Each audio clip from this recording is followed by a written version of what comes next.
Sebelum ke Komisi 9 DPR RI, kita sudah bergabung juga bersama dengan Dr. Kalika Firdaus yang merupakan teman seangkatan dari almarhumah Dr. Aulia. Dr. Kalika, kami ingin tahu apakah dokter mengetahui ada dugaan permintaan uang untuk kebutuhan non-akademik yang jumlahnya 20-40 juta itu, Dr. Kalika? Saya di sini izin menjawab selaku teman dari almarhumah yang juga satu angkatan dengan almarhumah. Di sini tidak ada pemungutan atau pemalakan dari pihak senior yang seperti disebutkan di media sebesar sampai 40 juta.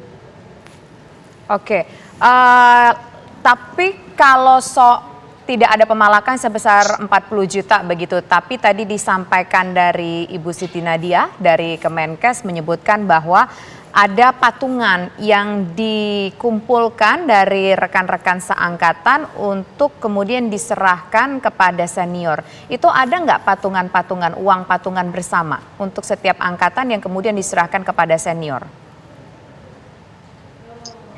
Untuk menjawab iuran, memang di sini kita satu angkatan itu memang ada iuran.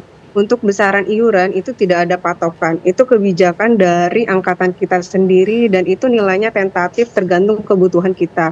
Dan iuran tersebut tidak kita setorkan kepada senior. Iuran tersebut kita kelola sendiri, di bendahara kita sendiri, dipegang sendiri oleh kita, diketahui oleh kita satu angkatan dan dipergunakan untuk kebutuhan operasional angkatan kita.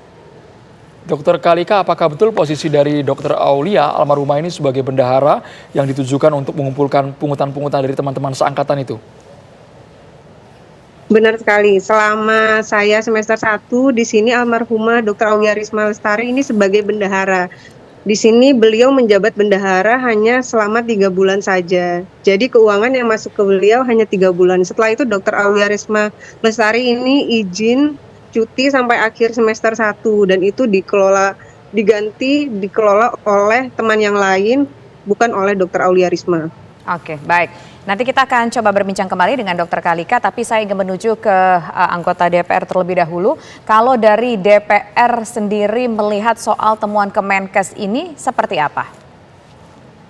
Komisi 9 sudah memanggil Menteri Kesehatan khusus membicarakan kasus Aulia Risma ini karena kami concern proses pendidikan spesialis kedokteran ini yang mahal, yang lama, yang disampaikan di problem hari ini.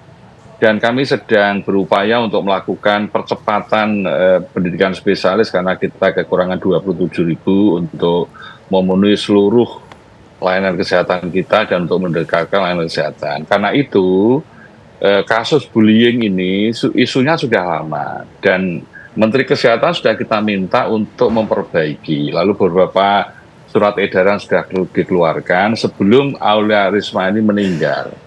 Nah, ketika Aulia Risma ini meninggal, jadi semuanya kaget karena ini saya kira kasus besar ya yang harus disadari oleh komunitas profesi kedokteran.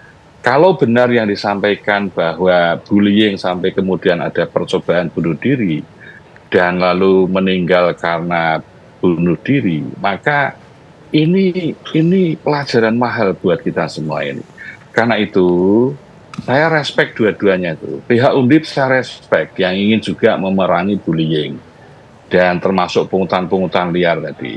Lalu saya juga respect dengan Menteri Kesehatan yang ingin ada lompatan di dalam perbaikan pendidikan spesialis kedokteran. Ingin biaya murah, yang dulu tidak ada beasiswa kita berikan beasiswa, yang kecepatan pembelajarannya lambat itu dipercepat. Bahkan konstruksi Undang-Undang Kesehatan kita itu sudah mengakomodasi tentang perbaikan pendidikan spesialis, termasuk bagaimana peran kolegium, peran disiplin tenaga kesehatan. Ini instrumen-instrumen itu sudah dilakukan. Nah, karena itu saya setuju bahwa kasus ini menjadi kasus aparat penegak hukum sehingga prinsip-prinsip keadilan, transparansi dalam investigasi ini tanpa kehakiman dini sepenuhnya kita percayakan pada aparat penegak hukum. Baik, jadi saya kira semuanya harus tahan diri.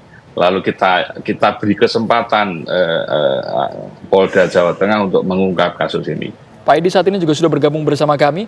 Ada Dr. Angga yang sepertinya berada di 1 tahun di atas Dr. Aulia ini secara angkatan. Kami ingin tahu apakah betul ada tradisi yang tadi disebutkan oleh Kemenkes, ada pungutan buat kebutuhan non-akademik yang dikelola bersama oleh seangkatan tersebut, Dr. Angga? Perlu saya luruskan, misalnya pengelolaan keuangan ini memang ditekankan dan dikelola oleh semester yang paling kecil, dan mengenai nominal yang dibutuhkan itu bisa dikelola sendiri oleh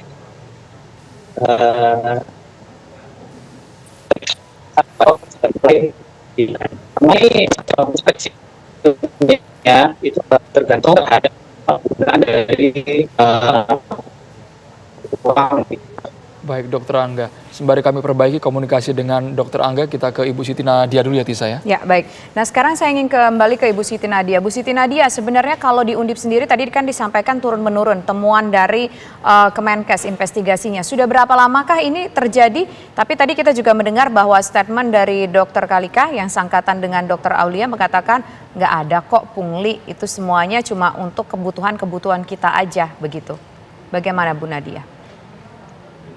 Ya, kami pada prinsipnya kan tadi bahwa memang ini kan kami juga dapatkan informasi dari teman-teman angkatannya, dari juniornya ya, dan kita sebenarnya melihat dari catatan pengeluaran yang dilakukan seperti itu, dan memang mengapa kemudian kita mengajak atau memberikan informasi ini kepada kepolisian supaya nanti akan lebih netral ya dalam melakukan penilaian-penilaian ini. Jadi tentunya informasi ini kan ditanyakan kepada tiap orang kan berbeda-beda mungkin jawabannya, dan mungkin dari sisi pandangnya juga berbeda juga ya. Tapi kalau kita melihat catatan-catatan pengeluaran yang dicatat oleh yang bersangkutan, karena yang bersangkutan almarhumah ini adalah bendahara, itu kita melihat bahwa catatan-catatan itu memang bukan suatu pengeluaran yang merupakan pengeluaran atas tentunya pendidikan. Kalaupun itu adalah pengeluaran yang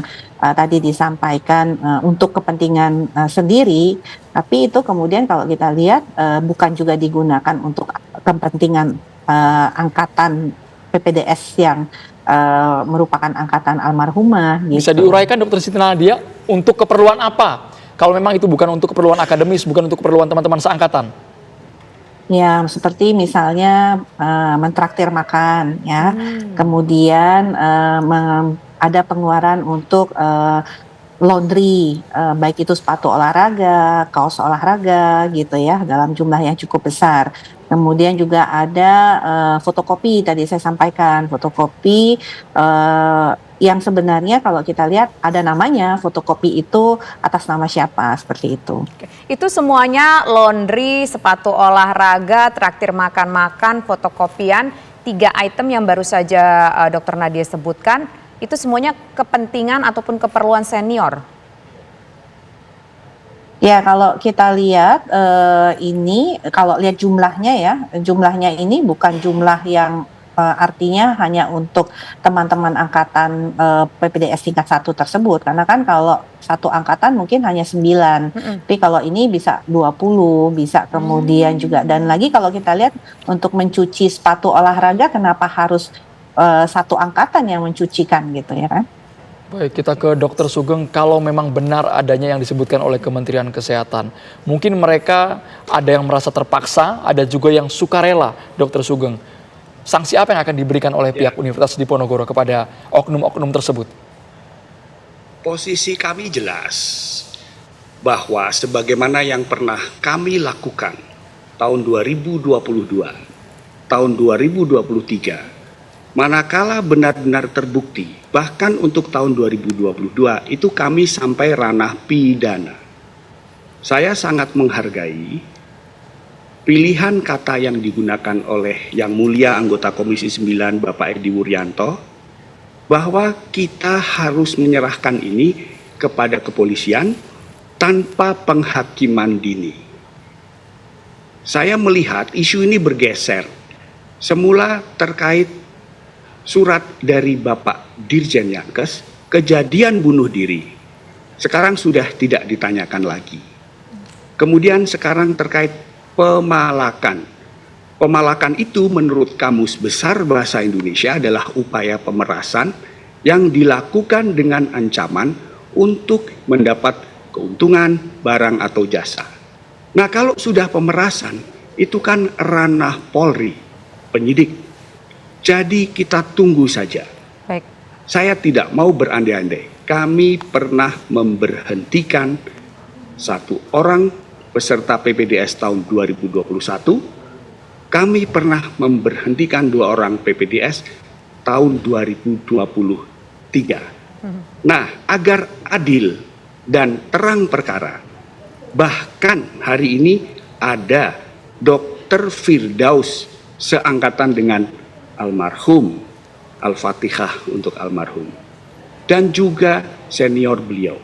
Silahkan, beliau ini sudah diperiksa Itjen, sudah diperiksa Polri. Bahkan tadi Ibu Tarmisi mengatakan datanya belum lengkap. Apakah 6 bulan atau 1 tahun? Sudah dijawab. Apakah ini pemerasan atau bukan? Mari kita tunggu penyidik Polri. Diksi yang dipakai Pak Menkes sudah jelas. Kita tunggu ya dari kepolisian. Baik. Kita tunggu Sudah, hasil dari sabar kepolisian sedikit. seperti apa. Kita berharap agar ada titik terang, titik cerah atas peristiwa ini. Apakah betul ada pungli yang berujung membuat Dr. Aulia ini mungkin sampai akhirnya frustasi. Terima kasih kami ucapkan kepada semua narasumber kami, Dr. Siti Nadia, kemudian juga Dr. Sugeng dan juga Pak Edi Urianto. Selamat sore semuanya.